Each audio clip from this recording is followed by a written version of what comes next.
और याद करो उस जंग को जिसमें एक काफिर कई मुसलमान सहाबा को कत्ल कर चुका है, और जब एक सहाबी उसके पास पहुंच गए और उसको मारने के लिए तलवार उठाई, क्योंकि वो कई लोगों को मार चुका था, जब सहाबी ने उसके पेट में तलवार मारना चाहिए, मौका अच्छा था, तो उसने फौरन तलवार फेंक दी और कहने लगा अशहदु अल्ला इलाहा इल्लल्लाह व अशहदु अन्ना मुहम्मदन अब्दुहु व रसूलुहु। देखो मैंने तलवार फेंक दी, कलमा पढ़ लिया, अब मुझे मत मारो, मैं मुसलमान हूं, मैं सहाबी, मैं इस्लाम ला चुका हूं। उस सहाबी ने तलवार रोक ली और रोकने के बाद कुछ सोचने लगा, कुछ सोचा और सोचने के बाद उठाकर तलवार मार ही दी और उसको मार डाला।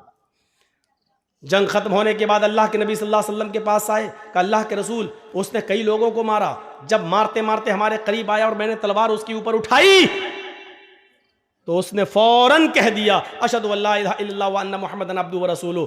उसने तलवार फेंक दी थी, कहने लगा कि मैं इस्लाम ले आया, मुझे मत मारो, मैंने रोक लिया तलवार, लेकिन उसके बाद फिर मैंने तलवार मार दी क्योंकि मैंने जान लिया था कि वो मौत के डर से कह रहा है। उसने देख लिया कि तलवार मेरे हाथ में, वो मौत से बचने के लिए कलमा पढ़ रहा है। अल्लाह के नबी सल्लल्लाहु अलैहि वसल्लम ने फरमाया लिमा कतलता लिमा कतलहू, तुमने उसको लिमा कतलतहू, तुमने उसको कत्ल क्यों किया?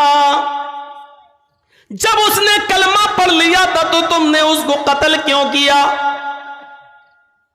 इस सहाबी ने जवाब दिया आय अल्लाह के नबी, वो मौत के डर से कलमा पढ़ रहा था, उसने जब देख लिया कि मेरे हाथ में तलवार है और यह आदमी मुझे बिल्कुल मारने के डर पे है, तब उसने मौत से बचने के लिए कलमा पढ़ लिया, इसलिए मैंने उसको मार दिया। फरमाया अशक़क़्त क़ल्बहू, उसने मौत के डर से कलमा पढ़ा या अल्लाह के डर से कलमा पढ़ा, ये तुझे कैसे पता चला?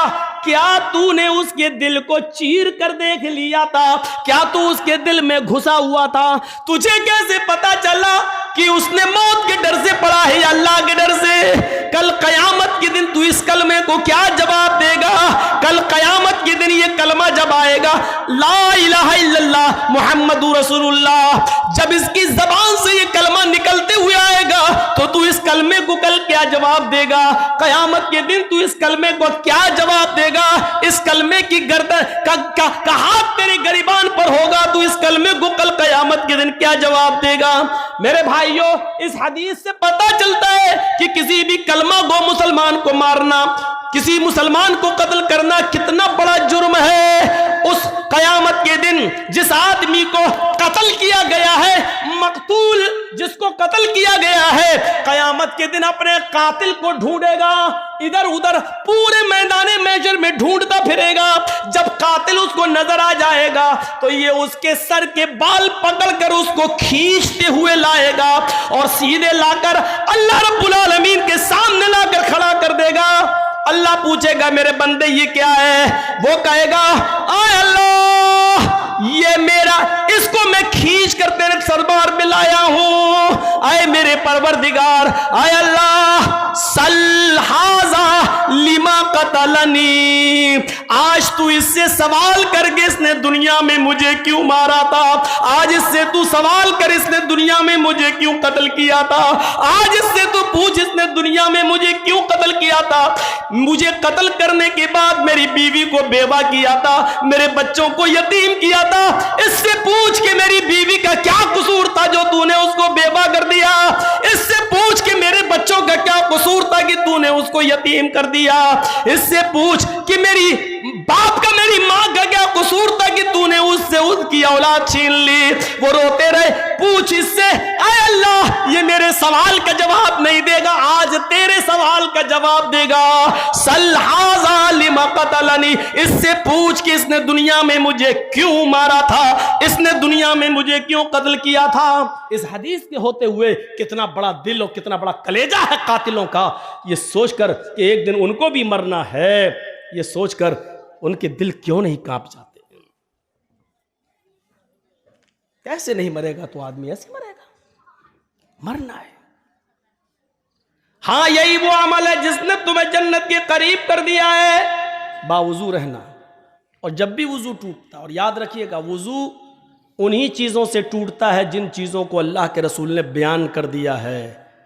मा अखरज मिन अस्सबीलैन, पेशाब और पायखाने के रास्ते से किसी भी चीज़ के निकलने से वज़ू टूट जाता है। पेशाब करने से भी वज़ू टूट जाता है, लेटरिन करने से भी वज़ू टूट जाता है, हवा के खारिज हो जाने से वज़ू टूट जाता है। इसी तरीके से गहरी नींद सो जाने से, सोकर उठने से वज़ू टूट जाता है। इसी तरीके से कै आ जाए, उल्टी आ जाए, उससे वज़ू टूट जाता है। इसी तरीके से आपकी नाक या नक्सीर फूट जाए तो उससे वज़ू टूट जाता है।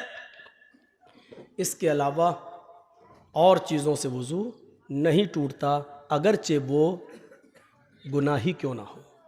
मसलन कोई पूछता है कि मौलाना साहब मैं वज़ू बना के आया लेकिन नमाज खड़ी होने में थोड़ा टाइम है, अगर वज़ू की हालत में बीड़ी पी लूँ तो वज़ू टूट जाएगा या नहीं टूटेगा?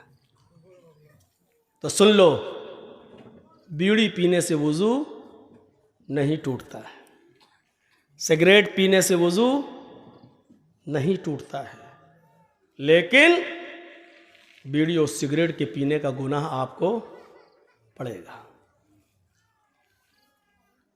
और बात खुलकर कह दूं, शराब पीने से भी वज़ू नहीं टूटेगा। हाँ, शराब पीने के बाद नशा इतना आया कि आपको होश ही नहीं है, तब आपका वज़ू टूट जाएगा, क्योंकि अब आपको होश नहीं है। वज़ू आपका तब टूटेगा, लेकिन शराब पीने से वज़ू नहीं टूटेगा, लेकिन शराब पीने का गुनाह पड़ेगा। इससे भी ज़्यादा खुल के कह दूं, माँ बहन की गालियाँ जो लोग दे देते हैं वज़ू की हालत में, गाली देने से भी वज़ू नहीं टूटेगा, क्योंकि शरीयत ने वज़ू टूटने की जो शराइत बताई हैं उनमें गाली देना शामिल नहीं है। गाली देने से भी वज़ू नहीं टूटेगा, लेकिन गाली देने का गुनाह पड़ेगा। हाँ, ऊंट का गोश्त खाने से वज़ू टूट जाएगा।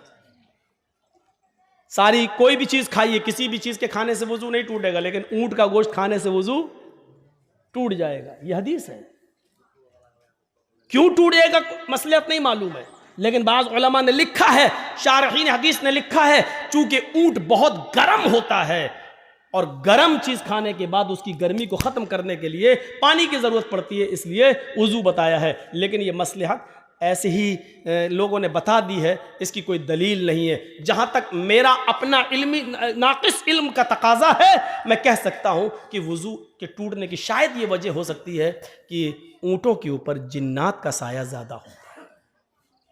ऊँट के ऊपर अक्सर जिन्नात का साया ज़्यादा होता है और जिन्नात आग से पैदा होते हैं, इसलिए आग को बुझाने के लिए पानी की ज़रूरत पड़ती है। इसलिए ऊँट को खाकर, उसका गोश्त खाकर कहीं ऊंट के ऊपर जो सवार जिन्नात, उसका असर आपके ऊपर ना आ जाए, इसलिए उस जिन्नात के असर को ख़त्म करने के लिए वज़ू की ज़रूरत है। वज़ू बना लेंगे तो असर ख़त्म हो जाएगा, शायद इसलिए वज़ू बताया हो। लेकिन वजह कुछ भी हो, सच ये है कि ऊंट का गोश्त खाने से वज़ू टूट जाता है।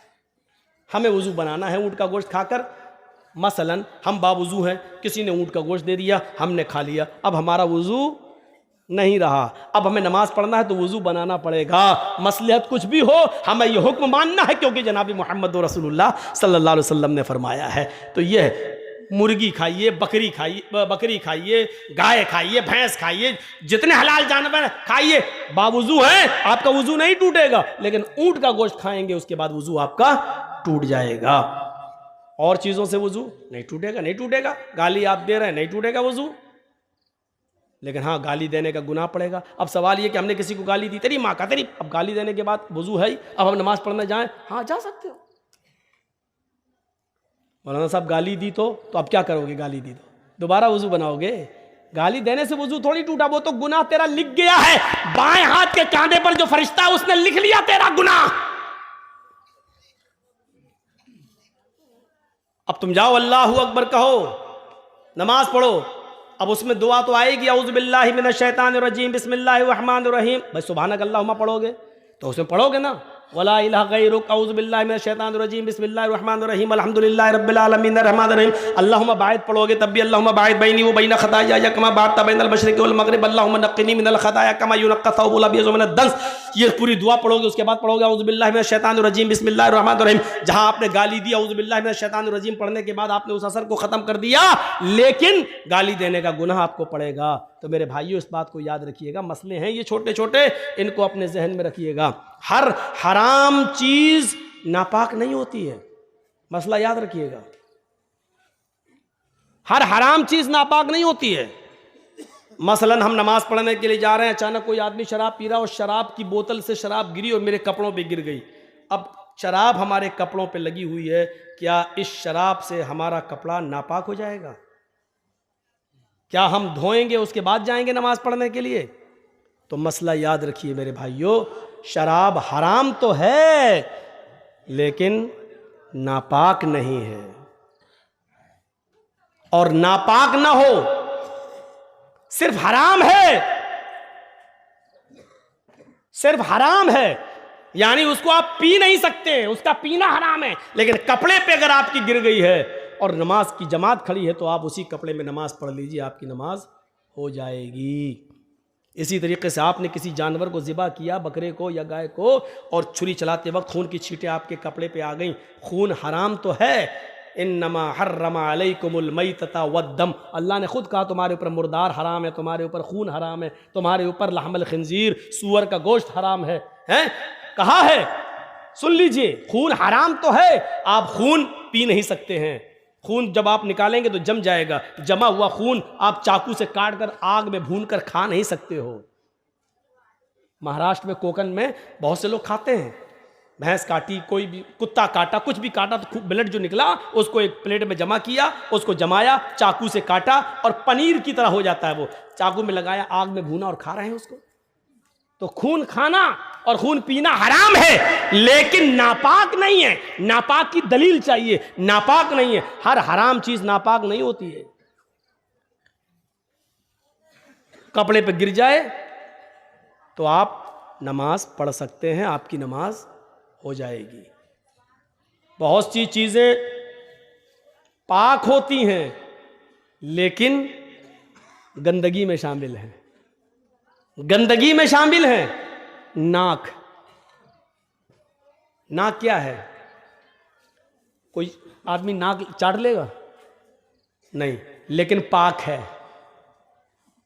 अगर नमाज की हालत में हम छींके हूं और पूरी भर गई नाक, तब आप क्या करेंगे?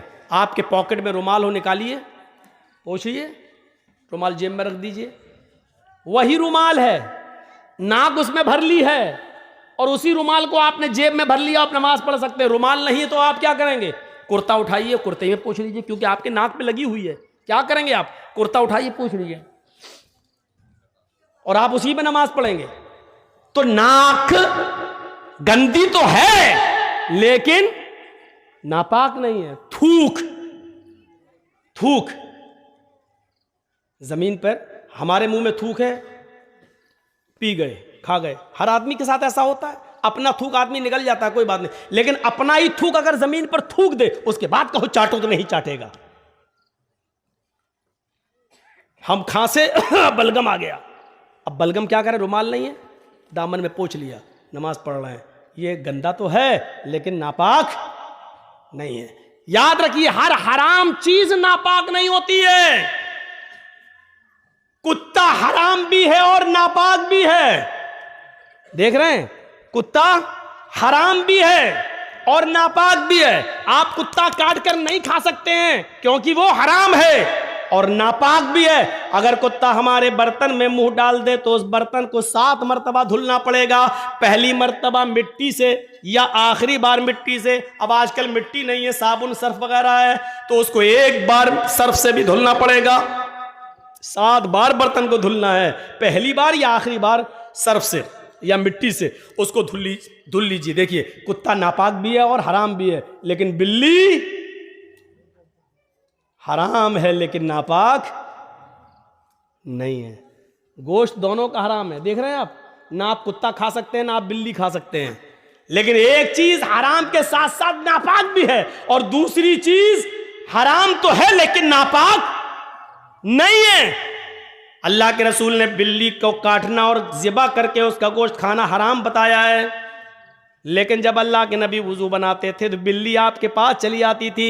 आप जिस लोटे से वुजू बना रहे हैं पानी से, बिल्ली की जबान निकली, आप उसी लोटे को टेढ़ा कर देते थे, बिल्ली उसी लोटे से पानी पी लिया करती थी। और बिल्ली के झूठे पानी से अल्लाह के रसूल वुजू बना लिया करते थे और वुजू बनाकर आप मस्जिद में नमाज भी पढ़ने जाते थे। कुत्ता नापाक इतना कि उसके झूठे को 7 बार धुलना पड़ रहा है, और बिल्ली हराम के साथ साथ नापाक नहीं है, इतनी पाक कि उसका झूठा पानी अल्लाह के रसूल से वुजू बना के नमाज भी पढ़ने जा रहे हैं। तो याद रखिए, हर हराम चीज नापाक नहीं होती है। लिहाजा हराम चीज का खाना हराम है, लेकिन कपड़े में अगर लग जाए, अब वो स्प्रे होता है, स्प्रे परफ्यूम होता है ना, लोग कहते हैं इसमें अल्कोहल है, अल्कोहल। अरे जब शराब नापाक नहीं है तो अल्कोहल कैसे नापाक हो जाएगा? अल्कोहल पीना हराम है, अल्कोहल खाना हराम है, अल्कोहल की बोतल लाकर आप पिएंगे ये हराम है, लेकिन अल्कोहल अगर कपड़े में लग जाए, खुशबू है, परफ्यूम में है, मारा स्प्रे और नमाज पढ़ने जा सकते हैं? हाँ जा सकते हो, उसमें अल्कोहल है, बना रहने दो अल्कोहल। अल्कोहल तो फौरन उड़ जाता है, जैसे ही आपने मारा स्प्रे, स्प्रे की खुशबू आपके उस पे आई और अल्कोहल उड़ जाता है। अल्कोहल रुकता नहीं है। होम्योपैथिक मेडिसिन में अल्कोहल डाला जाता है, और जब अल्कोहल जब आप ऐसे पकड़ेंगे और पानी में बूंद डालेंगे, होम्योपैथिक ड्रॉप्स डालेंगे, लिक्विड होम्योपैथ, तो वो अल्कोहल उड़ता जाएगा, अल्कोहल रुकता नहीं है। तो मेरे भाइयों, परफ्यूम लगाकर भी नमाज पढ़ना जायज है, अगरचे परफ्यूम में अल्कोहल क्यों ना हो, नमाज पढ़ सकते हैं, क्योंकि हराम तो हो सकता है लेकिन नापाक नहीं। अच्छा, अब लोग कहेंगे हराम तो है, हराम तो है, हराम चीज कपड़े पे लग जाए तो कैसे नमाज हो जाएगी? बिल्कुल ऐसे ही जैसे हजरत अबू हुरैरा बिल्ली को गोद में लेके नमाज पढ़ लेते थे। मैं पूछता हूं कि हराम है, फिर गोद में क्यों ले रहे हैं? हराम है, अल्लाह के नबी क्यों उठा रहे हैं? अच्छा, गधा क्या है? वो भी तो हराम है, लेकिन अल्लाह के रसूल गधे की पीठ पर बैठकर सवारी कर रहे हैं और चल रहे हैं। अगर गधा नापाक होता तो अल्लाह के रसूल सल्लल्लाहु अलैहि वसल्लम उस नापाक जानवर पर बैठकर सवारी नहीं करते। उसके जिस्म से निकलने वाले पसीने से अल्लाह के रसूल के कपड़े भी नापाक हो जाते, लेकिन अल्लाह के रसूल गधे की सवारी भी किया करते थे, सफर भी करते थे गधे पर बैठकर, और आकर आप उन्हीं कपड़ों में नमाज भी पढ़ते थे। अच्छा, सोना क्या है? सोना मर्द के लिए क्या है? सोना मर्द के लिए हराम है। आप सोने की अंगूठी नहीं पहन सकते हैं, आप सोने की चेन नहीं लगा सकते हैं, आप सोने की कोई चीज मर्द अपने जिस्म पर इस्तेमाल नहीं कर सकता है। लेकिन अगर वो अपनी बीवी के लिए सोने की चेन बनवा के जा रहा है, सोने की चूड़ी लेकर जा रहा है, लेकिन अजान का वक्त हो जाता है, वो मस्जिद में जा रहा है, वो सोना जो मर्द के लिए हराम है, लेकिन सोने की अंगूठी, सोने की चेन उसकी जेब में पड़ी हुई है, उसकी नमाज हो जाएगी। इसलिए कि सोना हराम है मर्द के लिए, लेकिन नापाक नहीं है। इतना याद रखिए कि कुछ चीज़ें नापाक तो हैं, लेकिन कुछ चीज़ें हराम तो है लेकिन नापाक नहीं। कुछ चीज़ें हराम हैं तो उसके साथ नापाक भी है, जैसे कुत्ता हराम है और नापाक भी है। हम कुत्ते को गोद में उठा नहीं सकते, अगर उठा लिया तो हमें कपड़े धुलना पड़ेंगे। अगर सूखा कुत्ता भी, ड्राई कुत्ता भी, सूखा कुत्ता भी अगर हमसे छुल गया तो हमें उतना हिस्सा धोना पड़ेगा, क्योंकि कुत्ते की खाल मोटी होती है और उसके जिस्म से निकलने वाला पसीना भी नापाक होता है। लिहाजा ड्राई कुत्ता, सूखा कुत्ता भी अगर हमसे छुल जाता है तो हमें उतना हिस्सा धुलना पड़ेगा। और बिल्ली चाहे कितनी ही हमसे रगड़े छुले, हमारी गोद में आके बैठ जाए, हमें कपड़े धुलने की ज़रूरत नहीं है। ये छोटे छोटे मसलों को आप याद रखिएगा। अब मैं थोड़ा सा आगे बढ़ता हूँ, तो वज़ू के बाद नफिल नमाज पढ़ लेना भी जन्नत में ले जाने का सबब है। इज़ा क़ालल मुअज़्ज़िन अल्लाहु अकबर अल्लाहु अकबर, जब मुअज़्ज़िन कहे अल्लाहु अकबर फ़क़ूलू अल्लाहु अकबर, तो तुम भी कहो अल्लाहु अकबर। वइज़ा क़ालल मुअज़्ज़िन अशहदु अल्ला इलाहा इल्लल्लाह, जब मुअज़्ज़िन कहे अशहदु अल्ला इलाहा इल्लल्लाह, तो तुम भी कहो अशहदु अल्ला इलाहा इल्लल्लाह। जब मुअज़्ज़िन कहे अशहदु अन्ना मुहम्मदर रसूलुल्लाह, तो तुम भी कहो अशहदु अन्ना मुहम्मदर रसूलुल्लाह। जब मुअज़्ज़िन कहे हय्या अलस सलाह फ़क़ूलू ला हौला वला कुव्वता इल्ला बिल्लाह, जब मुअज़्ज़िन कहे हय्या अलस सलाह, तो तुम कहो ला हौला वला कुव्वता इल्ला बिल्लाह। जब मुअज़्ज़िन कहे हय्या अलल फलाह, तो तुम कहो ला हौला वला कुव्वता इल्ला बिल्लाह। जब मुअज़्ज़िन कहे अल्लाहु अकबर, तो तुम भी कहो अल्लाहु अकबर। जब मुअज़्ज़िन कहे ला इलाहा इल्लल्लाह, तो तुम भी कहो ला इलाहा इल्लल्लाह। देखिए, मुअज़्ज़िन अजान दे रहा मस्जिद में, हम चाय पी रहे हैं होटलों पर, अल्लाह के नबी क्या फरमाते हैं, जन्नत में जाना चाहते हो तो ये अमल करो, मुअज्जिन जो कहे वही तुम कहो।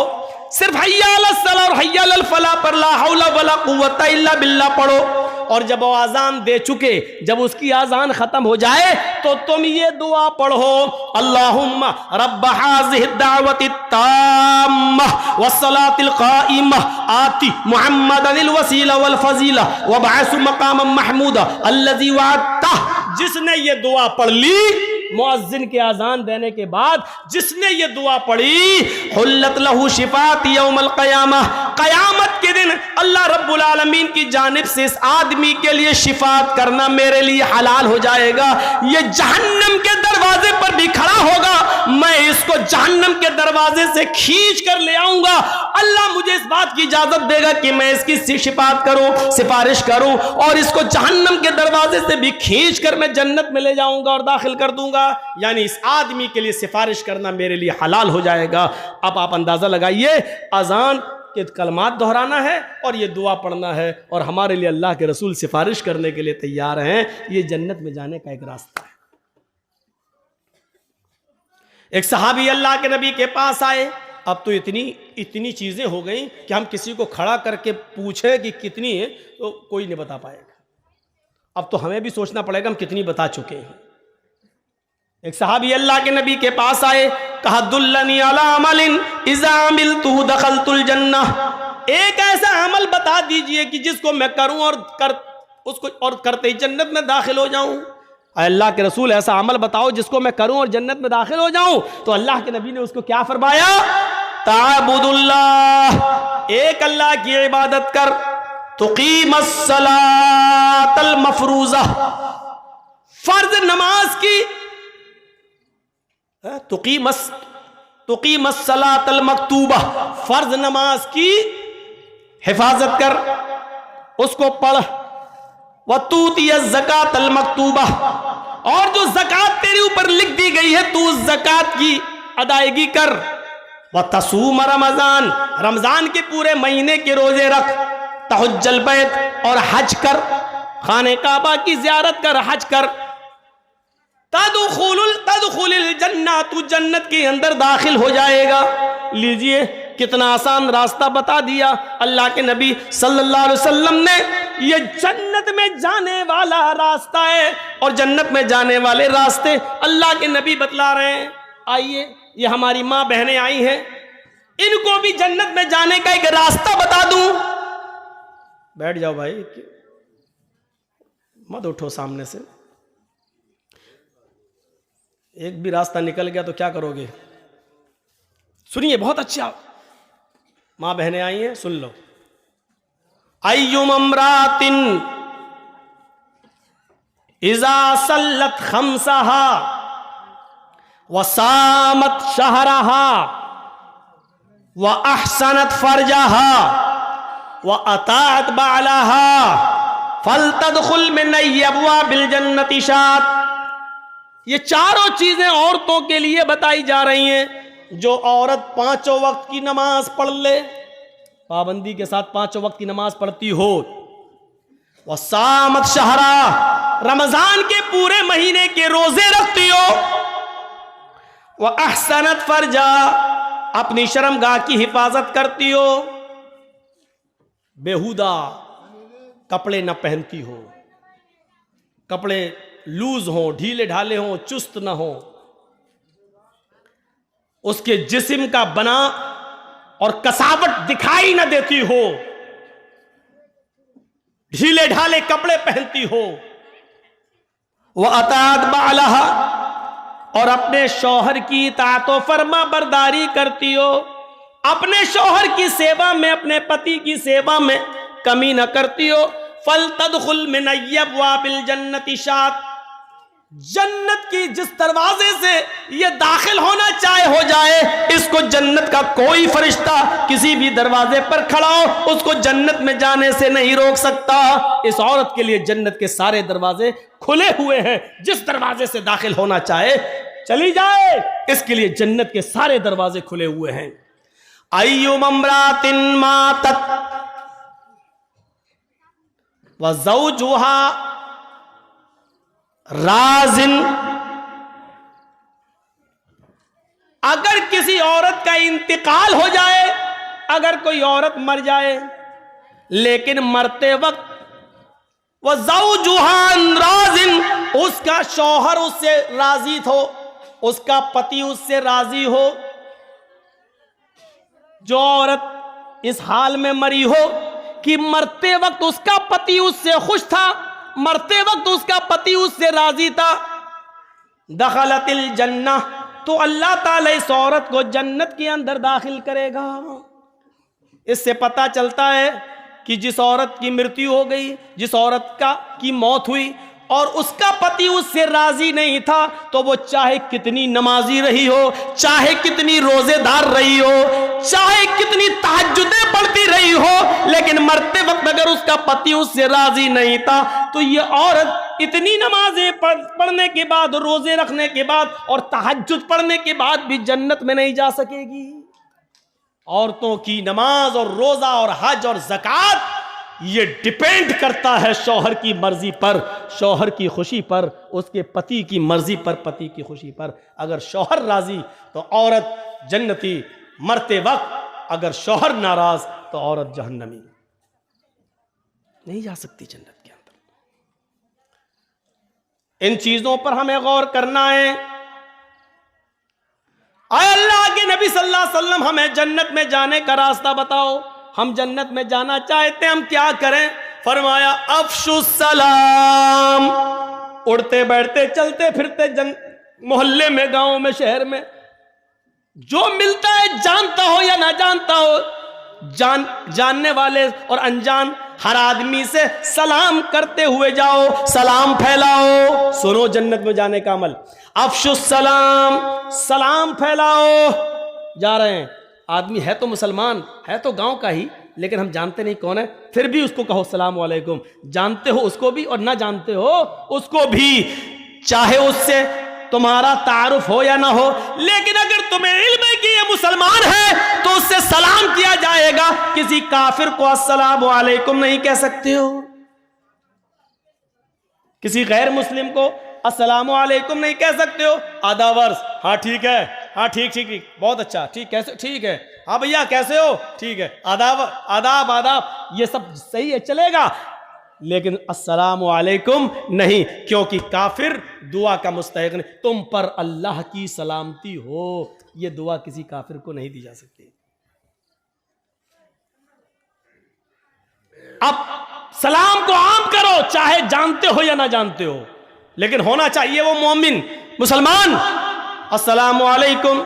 जरजीत साहब बहुत पहुंचे हुए मौलाना है, इंडिया नहीं वर्ल्ड में उनका नाम है, हम क्यों सलाम करें? ये आने वाला आदमी हम ही से सलाम करेगा। इस चीज को छोड़ो। अल्लाह तबारक व तआला, अल्लाह के नबी ने तकब्बुर को मिटा दिया। जानने अनजाने वाले सबको तुम सलाम करो। हाँ इतना जरूर है, छोटा बड़े को सलाम करे। छोटा युसल्लिमु सगीर अलल कबीर, छोटा बड़े से सलाम करे। अब छोटे आदमी को अकल नहीं है, नहीं बड़ा सलाम करा तो बड़ा भी सलाम कर सकता है। अल्लाह के रसूल तो बच्चों से भी सलाम करते थे। तो पहली चीज सलाम के उसूल समझ लो। हमेशा छोटा आदमी बड़े को सलाम करेगा, लेकिन अगर छोटा सलाम नहीं कर रहा है तो बड़ा सलाम करने में पहल कर सकता है, कोई हर्ज की बात नहीं। छोटा बड़े को सलाम करेगा। पैदल चलने वाला और एक आदमी वहां से मोटरसाइकिल से या साइकिल से आ रहा है तो अर्राकिब युसल्लिम अलल माशी, तो जो सवारी पर आ रहा है, सवारी पर चलने वाला पैदल चलने वाले से सलाम करेगा। अदब देखिए, घमंड तोड़ा अल्लाह तबारक, अल्लाह के रसूल ने। पैदल चलने वाले को मामूली मत समझो, तुम सवारी पे आ रहे हो, तुम सलाम करो पैदल चलने वाले से। बड़ी गाड़ी वाला छोटी गाड़ी वाले से सलाम करेगा। हम जरजीत साहब यहां बाइक से जा रहे हैं और उधर कोई फोर व्हीलर से आ रहा है तो फोर व्हीलर वाला सलाम करेगा मोटरसाइकिल पर चलने वाले को। छोटा बड़े को सलाम करेगा, सवार पैदल को सलाम करेगा। हाँ अगर जानते हो कि इस आदमी से सलाम की उम्मीद नहीं है तो पैदल चलने वाला भी सवार आदमी से सलाम कर ले। अगर जानता है बड़ा आदमी है तो सलाम करेगा नहीं, चलो हम ही सलाम कर लें, ऐसी सूरत में कर लो, कोई दिक्कत की बात नहीं है। लेकिन उसूल और ज़ाब्ता यही है कि छोटा बड़े को सलाम करे, सवार पैदल को सलाम करे। फरमाया अफ़शुस सलाम, सलाम को आम करो, वातिमुत्ताम, हर भूखे को खाना खिलाओ, चाहे वो तुम्हारे दरवाजे पर मांगने आया हो, या कुछ लोग ऐसे हैं जो भूखे हैं लेकिन शर्म की वजह से तुमसे मांग नहीं पा रहे हैं। उनका पता लगाओ कि वो कौन है, उनको ढूंढो और पता लगाओ इन्होंने खाना खाया या नहीं, उनको अपने घर पे लाओ। तो शर्म लग रही है, आपको मालूम है कि वो लोग बड़े खुददार हैं, मांगेंगे नहीं लेकिन भूखे हैं, तो अपने घर से खाना ले जाकर उनके घर ले जाकर पहुंचाओ। अतिमुत्ताम, भूखों को खाना खिलाओ। वसलुल अरहाम, रिश्तेदारियों को जोड़ो। आपको मालूम है ये मेरी खाला है, ये भांजा है, भांजा खाला से नाराज है, ये दोनों सगी बहनें आपस में नाराज हैं, ये फला गली का लड़का या फला हमारी गली के लड़के से नाराज है। ये रिश्तेदारियों में फर्क है। वसलुल अरहाम, तो तुम रिश्तेदारियों को जोड़ो, आपस में एक दूसरे के ताल्लुक को कायम करो। अल्लाह के नबी ने क्या जन्नत में जाने के उसूल और ज़ाब्ते बताए। अफ़शुस सलाम, सलाम फैलाओ, सलाम को आम करो। व अतिमुत्ताम, खाना खिलाओ भूखों को, चाहे वो मांगने वाले हो या बेचारे मारे शर्म के मांग न पा रहे हो, उनको खाना खिलाओ। वसलुल अरहाम, रिश्तेदारियों को जोड़ो। जो भी एक दूसरे से कटा हुआ है, ये समाज और समाज के सरदार की ड्यूटी है, समाज के जिम्मेदार की ड्यूटी है कि वो उनके आपस में झगड़े को खत्म करके उनको मिलाए।